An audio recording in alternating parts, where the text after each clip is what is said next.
My problem with Bomberman Hero is that it's so close and yet so far from doing anything particularly well. Games as a medium are at least partially what the player makes of them, so my personal Bomberman Hero experience, playing each level once, making no attempt to get a decent score, is vulnerable to criticism. After all, the game is designed around exploring each level in depth, venturing in multiple times, exploring every nook and cranny, and working towards the true ending.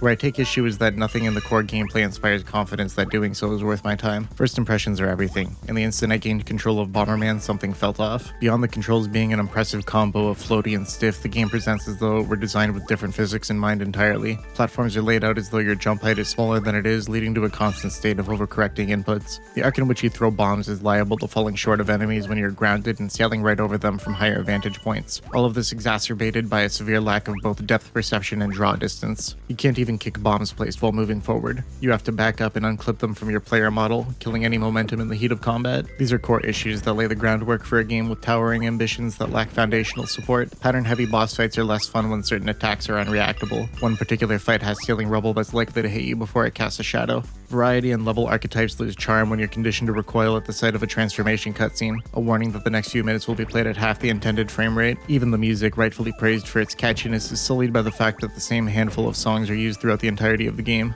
Behind an onslaught of charming intentions are a baffling lack of fundamentals. And truly, if there's one thing Bomberman Hero has, it's charm. Character design is impeccable, the vibe is as cute as it is mysterious, and the package as a whole elicits fond memories of a low-poly childhood, perhaps the pillars of its cult following. The game begs and pleads with you to make the most of it. Replay the levels, collect all the gems, defeat all the enemies, rise through the ranks, and see me through to completion. But as it stands, I'm not convinced.